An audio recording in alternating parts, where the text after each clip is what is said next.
ارے 20 سال 22 سال کی عمر میں سفید بال اور یہ بوڑھے لگنے لگ گئے. ان کی زندگیاں 30 سال کو جاتے جاتے ریٹائرڈ ہو گئی. گھروں کے حالات خراب ہو گئے. کتنے ایسے ہیں. ارے جوانی کس کو کہا جاتا تھا پتہ ہے؟ 40 سال کے بعد جوانی شروع ہوتی، جس کو مضبوط جوانی کہا جاتا. آج 40 سال میں بوڑھا ہے آدمی، بوڑھا ہے. قیامت کے اتنے قریب ہم آ چکے. میرے آقا نے فرمایا تھا ایک دور آئے گا کہ جب بچے جوان نظر آئیں گے اور جوان بوڑھے لگنے لگے. ان حالات کا باریکی سے آپ مطالعہ کرو میرے عزیزو. اب ہمیں تقریروں کے اعتبار سے کوئی ایک مقرر ایک خطیب سمجھ کر کے ایک ٹرینڈ کے حساب سے مت لو. میرے پاس اب وہ فن بھی نہیں ہے، نہ میں اپنے الفاظ سے چمکا کر کے کسی کے اوپر دباؤ ڈالنے کے لیے تقریریں کرتا ہوں. نہیں، ایک درد نکلتا ہے آج امت کے لیے خاص طور پر. بہت جلدی وہ دن بھی آ جائے گا، شاید اعلان ہو جائے کہ ہم بھی مر گئے، دنیا سے نکل گئے. جتنے دن ہمارے باقی رہ گئے کبھی یہ خیال آتا ہے کہ بارگاہ مصطفیٰ صلی اللہ علیہ وسلم میں جانا تو طے ہے، مرنے کے بعد قبر میں منہ دکھانا تو طے ہے. اگر وہ نبی پاک صلی اللہ تعالی علیہ وسلم ہم سے پوچھیں کیا تو اس جگہ سے آ رہا ہے جہاں سے صبح سے شام تک مجھ کو گالیاں دی جاتی تھی؟ کیا تو اسی محلے سے آ رہا ہے جہاں لوگ ماں اور بیٹیوں کی عزت بھول چکے تھے؟ زنا اتنا عام ہو چکا تھا کہ جانور بھی اس طرح کا جوڑا نہیں کھاتے. گھر گھر آج محفوظ نہیں ہے. لوگ بیٹھ رہے ہیں آج ہمارے پاس آ کر کے حیرت ہوتی ہے کہ زنا کے معاملات کو حل کرنے کے لیے بیٹھتے ہیں تو رونگٹے کھڑے ہوتے ہیں، کلیجہ منہ کو آتا ہے. باپ بیٹی کو لے کر بیٹھا ہے، دوسرا باپ بیٹے کو لے کر کے بیٹھا ہے. کن معاملات پر آپ بات کر رہے ہو؟ ایک بار میرے آقا صلی اللہ علیہ وسلم کے پاس ایک صحابی آئے تھے، ماعز اسلمی، کہا آقا مجھ سے خطا ہو گئی ہے، مجھ سے غلطی ہو گئی ہے. حضور نے پوچھا ہوا کیا ہے؟ کہا بتا نہیں سکتا، بہت تکلیف کی بات ہے. حضور نے فرمایا بتاؤ تو تمہارا علاج کیا جا سکے. انہوں نے کہا زنا ہو گیا ہے، مجھ سے زنا ہوا. حضور نے اپنا چہرہ پھیر لیا، چہرہ سرخ تھا میرے آقا کا، لال ہو گیا. کہا جاؤ تم. وہ صحابی دھاڑے مار کر کے رونے لگ گئے. تجھ سے جو منہ چھپاؤں تو کروں کس کے سامنے؟ میں جاؤں تو پھر کہاں جاؤں؟ نبی پاک صلی اللہ تعالی علیہ وسلم نے ان کو کھڑا کر کے پوچھا ہوش میں کہہ رہے ہو؟ انہوں نے کہا ہاں میں ہوش میں کہہ رہا ہوں، ہو گئی مجھ سے خطا. حضور نے فرمایا کیا تجھے پتا ہے اسلام میں سزا کیا ہے اس کی؟ پتھروں سے مار کر ہلاک کر دیا جائے گا. انہوں نے کہا ہاں یا رسول اللہ پتا ہے مجھے. پھر بھی کہہ رہے ہو؟ کہا ہاں، اس آخرت کی سزا سے تو بہتر ہے کہ آپ مجھے دنیا میں پاک کریں.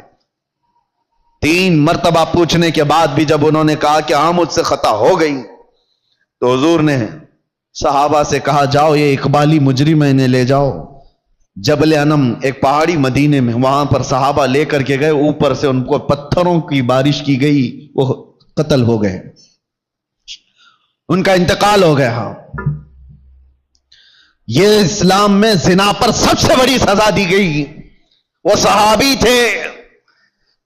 تھے، خطا ہوئی تو نبی پاک صلی اللہ تعالی علیہ وسلم نے دنیا میں پاک کرنے کا طریقہ یہ بتایا. اور یہاں پر حالات ایسے آ گئے کہ لوگ اس کو اتنے ہلکے میں لے لیے. پھر مجھے وہ حدیث یاد آتی ہے، حضور نے فرمایا تھا قیامت کے قریب زنا اتنا عام ہو جائے گا کہ انسان ایسے جوڑا کھائیں گے جیسے گدھے اور کتے راستوں پر جوڑا کھاتے ہیں. ان کے درمیان یہ سب کامن سی چیز ہو گئی، نارمل بن گیا ہے. لوگ بیٹھ کر کے حل کر رہے ہیں، ہمیں تو رونگٹے کھڑے ہوتے ہیں. کن چیزوں کی یہ باتیں لے کر بیٹھے ہیں بیٹے اور بیٹیوں کی کہ یہ اس طرح کی حرکتیں کرتے تھے؟ معاذ اللہ رب العالمین. ایک بات یاد رکھو، پورے معاشرے میں محلے میں ایک جگہ کوئی زنا کرتا ہے تو پورے محلے کی برکت ختم کر دی جاتی ہے. ناسور ہے وہ کینسر کی طرح. کینسر کی پھوڑی جس طرح پورے جسم میں زہر پیدا کرتی ہے، ایک بے حیائی اور بدکاری والا نوجوان پورے معاشرے کے اندر وہ ناسور بن کر زہر پھیلاتا ہے. تمہاری بیٹیوں تک بھی وہ حرکتیں آئیں گی، تمہارے بیٹے بھی محفوظ نہیں رہیں گے. اس لیے ذمہ داریوں کا احساس سارے لوگ مل کر کے کریں، ایک آدمی نہیں. یہ بیچارہ خطیب کب تک یہاں سے پکارے گا؟ ایک کوئی مبلغ کب تک اصلاح کرے گا؟ ہر ایک کی ذمہ داری ہے۔ آج غلطی کس کی ہے پتہ ہے؟ پورے محلے میں 5% یا 10% جواری ہوتے ہیں، 5% سے بھی کم ہوتے ہیں جواری اور سود خور یا شرابی یا زانی۔ اکثریت تو اچھے لوگوں کی ہوتی ہے، لیکن وہ اچھے لوگ اتنے بھیانک ہوتے ہیں، یاد رکھنا ان 5 کو جنہوں نے کھلی چھوٹ دی تھی، یہ 95 لوگوں کی بھی وہی سزا ہوگی جو اس جواری کی سزا ہوگی، کیونکہ معاشرے کو برباد کرنے میں ان 5 لوگوں کا ہاتھ کم تھا، خاموش رہنے والوں کا ہاتھ زیادہ تھا۔ یہ سپورٹر تھے، گناہ دیکھ کر کے ہنستے ہوئے چلے جاتے تھے، میرے گھر میں تھوڑی نہ ہو رہا ہے، فلاں کا بچہ بگڑا ہوا ہے، میں تو سنبھال لوں گا اپنا گھر۔ میاں آگ لگی ہے، تم کیا سنبھال لو گے؟ تمہارے بھی گھر کے دروازے لکڑی کے ہیں، تمہارے بھی گھر کی کھڑکیاں لکڑی کی ہیں، وہ آگ کے شعلے جب نکل کر کے آئیں گے تمہارے دروازے بھی جلائیں گے۔ یہی حال ہے آج ہمارے گھروں میں۔ تمہاری بیٹیاں بھی ہیں یا نہیں؟ تمہارے اپنے بیٹے ہیں یا نہیں؟ دوسرے کا بیٹا بگڑ گیا، دوسرے کی بیٹی بگڑ گئی تو آپ ہنس کر تماشا دیکھ رہے ہو کہ فلاں نشہ کر رہا ہے۔ پہلے حال یہ تھے کہ ہماری جماعت کے لوگ کہیں بیٹھے ہوتے تھے تو آوارہ لوگ ان کے سامنے سے گزرنے میں بھی ڈرتے تھے، گزرنے میں انہیں ڈر لگتا تھا کہ بڑے لوگ بیٹھے ہوئے ہیں۔ آج وہ وقار ختم کیوں ہوتا گیا؟ اپنی ذمہ داری کا احساس جب بندہ ختم کر لیتا ہے تو اقبال نے یہ بہت پہلے کہا تھا، قوت فکر و عمل پہلے فنا ہو جاتی ہے تب کسی قوم کی شوکت پہ زوال آتا ہے۔ سوچنے سمجھنے کی صلاحیت پہلے یہ ختم ہو جاتی ہے تب جا کر کے قوم کے اندر بدکاریاں پھیل جاتی ہیں، یہ زبوں حالی کا شکار ہوتی ہے۔ آج قوم کے اندر جو معاملات ہیں، ہم گرے ہوئے اس لیے ہیں کہ ہم اپنی ذمہ داریاں نہیں سنبھالنا چاہتے۔ اب ظاہر سی بات ہے، ایک آدمی بولے گا تو اس کو پکڑ کر کے لے جائیں گے، بند کر دیں گے، دوسرا اٹھے گا اس کو پکڑ کر بند کریں گے، اور سارے لوگ تماشا دیکھتے رہیں گے۔ یہ سوچیں گے نہیں یہ نہیں کرنا ہے، بولنا نہیں ہے۔ میں سمجھتا ہوں اس طرح کی بزدلی سے تم کتنے سال جی سکتے ہو؟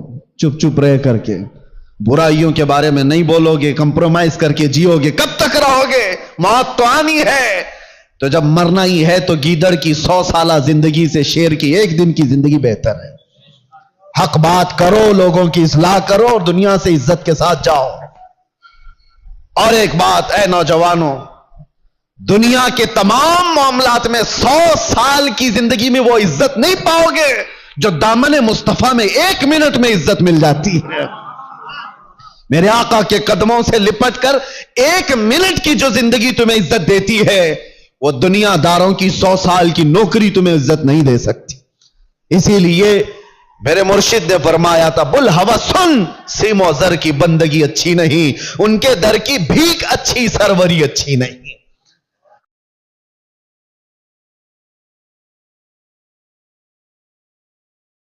ارے 20 سال 22 سال کی عمر میں سفید بال، اور یہ بوڑھے لگنے لگ گئے۔ ان کی زندگیاں 30 سال کو جاتے جاتے ریٹائرڈ ہو گئی، گھروں کے حالات خراب ہو گئے۔ کتنے ایسے ہیں؟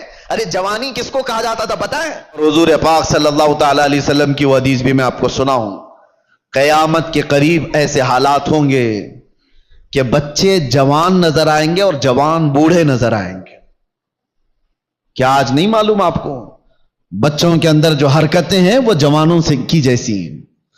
6 سال کے 7 سال کے بچے بالغ لوگوں کی باتیں کرتے ہیں، جوانی ابھی سے آئی ہوئی لگتی ہے، اور جوانوں کو دیکھو یہ سب ٹوٹے بکھرے ہوئے۔ ارے 20 سال 22 سال کی عمر میں سفید بال، اور یہ بوڑھے لگنے لگ گئے۔ ان کی زندگیاں 30 سال کو جاتے جاتے ریٹائرڈ ہو گئیں، گھروں کے حالات خراب ہو گئے۔ کتنے ایسے ہیں؟ ارے جوانی کس کو کہا جاتا تھا پتہ ہے؟ 40 سال کے بعد جوانی شروع ہوتی، جس کو مضبوط جوانی کہا جاتا۔ آج 40 سال میں بوڑھا ہے آدمی، بوڑھا ہے۔ قیامت کے اتنے قریب ہم آ چکے، میرے آقا نے فرمایا تھا ایک دور آئے گا کہ جب بچے جوان نظر آئیں گے اور جوان بوڑھے لگنے لگیں گے۔ ان حالات کا باریکی سے آپ مطالعہ کرو۔ میرے عزیزو، اب ہمیں تقریروں کے اعتبار سے کوئی ایک مقرر ایک خطیب سمجھ کر کے ایک ٹرینڈ کے حساب سے مت لو. میرے پاس اب وہ فن بھی نہیں ہے، نہ میں اپنے الفاظ سے چمکا کر کے کسی کے اوپر دباؤ ڈالنے کے لیے تقریریں کرتا ہوں. نہیں، ایک درد نکلتا ہے آج امت کے لیے خاص طور پر. بہت جلدی وہ دن بھی آ جائے گا، شاید اعلان ہو جائے کہ ہم بھی مر گئے، دنیا سے نکل گئے.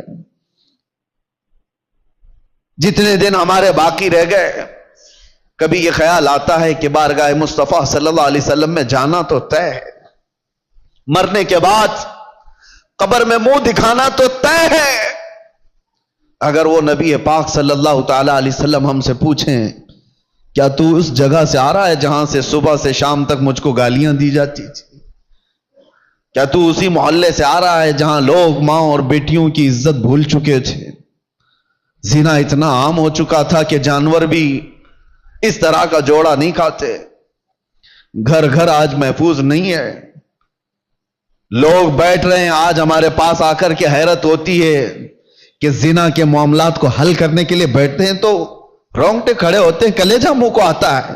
باپ بیٹی کو لے کر بیٹھا ہے، دوسرا باپ بیٹے کو لے کر کے بیٹھا ہے.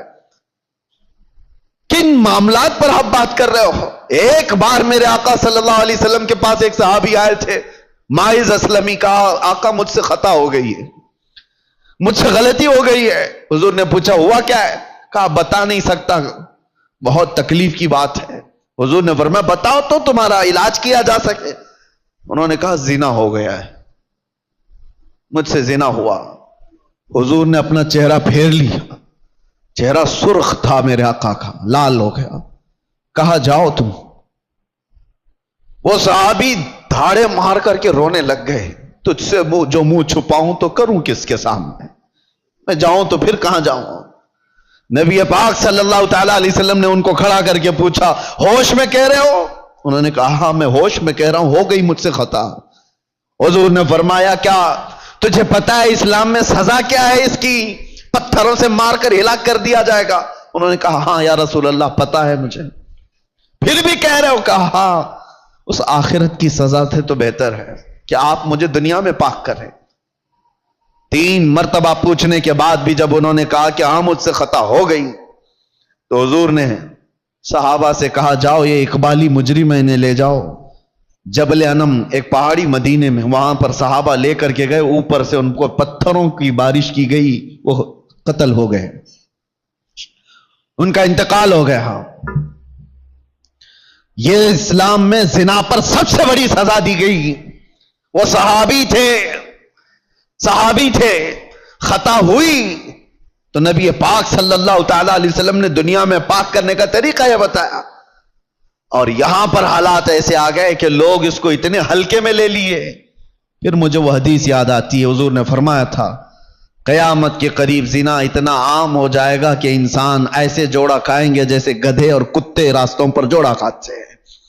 ان کے درمیان یہ سب کامن سی چیز ہو گئی، نارمل بن گیا ہے. لوگ بیٹھ کر کے حل کر رہے ہیں، ہمیں تو رونگٹے کھڑے ہوتے ہیں. کن چیزوں کی یہ باتیں لے کر بیٹھے ہیں بیٹے اور بیٹیوں کی کہ یہ اس طرح کی حرکتیں کرتے تھے؟ معاذ اللہ رب العالمین. ایک بات یاد رکھو، پورے معاشرے میں محلے میں ایک جگہ کوئی زنا کرتا ہے تو پورے محلے کی برکت ختم کر دی جاتی ہے. ناسور ہے وہ کینسر کی طرح. کینسر کی پھوڑی جس طرح پورے جسم میں زہر پیدا کرتی ہے، ایک بے حیائی اور بدکاری والا نوجوان پورے معاشرے کے اندر وہ ناسور بن کر زہر پھیلاتا ہے. تمہاری بیٹیوں تک بھی وہ حرکتیں آئیں گی، تمہارے بیٹے بھی محفوظ نہیں رہیں گے. اس لیے ذمہ داریوں کا احساس سارے لوگ مل کر کے کریں، ایک آدمی نہیں. یہ بیچارہ خطیب کب تک یہاں سے پکارے گا؟ ایک کوئی مبلغ کب تک اصلاح کرے گا؟ ہر ایک کی ذمہ داری ہے. آج غلطی کس کی ہے پتا ہے؟ پورے محلے میں 5% یا 10% جواری ہوتے ہیں. 5% سے بھی کم ہوتے ہیں جواری اور سود خور یا شرابی یا زانی. اکثریت تو اچھے لوگوں کی ہوتی ہے، لیکن وہ اچھے لوگ اتنے بھیانک ہوتے ہیں. یاد رکھنا، ان 5 کو جنہوں نے کھلی چھوٹ دی تھی، یہ 95 لوگوں کی بھی وہی سزا ہوگی جو اس جواری کی سزا ہوگی.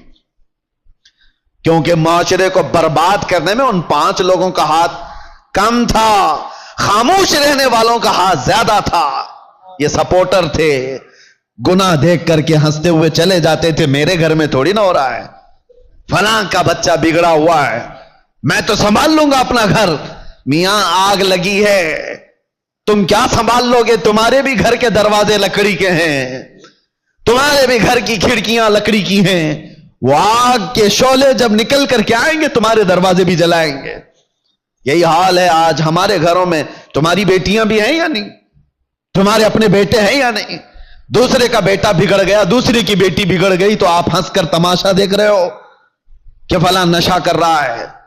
پہلے حال یہ تھے کہ ہماری جماعت کے لوگ کہیں بیٹھے ہوتے تھے تو آوارہ لوگ ان کے سامنے سے گزرنے میں بھی ڈرتے تھے, گزرنے میں انہیں ڈر لگتا تھا کہ بڑے لوگ بیٹھے ہوئے ہیں. آج وہ وقار ختم کیوں ہوتا گیا؟ اپنی ذمہ داری کا احساس جب بندہ ختم کر لیتا ہے تو اقبال نے یہ بہت پہلے کہا تھا, قوت فکر و عمل پہلے فنا ہو جاتی ہے تب کسی قوم کی شوکت پہ زوال آتا ہے. سوچنے سمجھنے کی صلاحیت پہلے یہ ختم ہو جاتی ہے تب جا کر کے قوم کے اندر بدکاریاں پھیل جاتی ہیں, یہ زبوں حالی کا شکار ہوتی ہے. آج قوم کے اندر جو معاملات ہیں ہم گرے ہوئے اس لیے ہیں کہ ہم اپنی ذمہ داریاں نہیں سنبھالنا چاہتے. اب ظاہر سی بات ہے, ایک آدمی بولے گا تو اس کو پکڑ کر کے لے جائیں گے, بند کر دیں گے. دوسرا اٹھے گا اس کو پکڑ کر بند کریں گے اور سارے لوگ تماشا دیکھتے رہیں گے. یہ سوچیں گے نہیں یہ نہیں کرنا ہے, بولنا نہیں ہے. میں سمجھتا ہوں اس طرح کی بزدلی سے تم کتنے سال جی سکتے ہو, چپ چپ رہ کر کے, برائیوں کے بارے میں نہیں بولو گے, کمپرومائز کر کے جیو گے, کب تک رہو گے؟ موت تو آنی ہے. تو جب مرنا ہی ہے تو گیدڑ کی 100 سالہ زندگی سے شیر کی ایک دن کی زندگی بہتر ہے.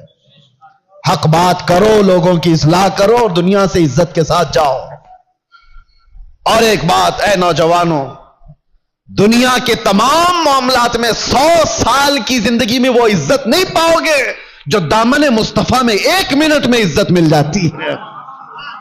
میرے آقا کے قدموں سے لپٹ کر 1 منٹ کی جو زندگی تمہیں عزت دیتی ہے وہ دنیا داروں کی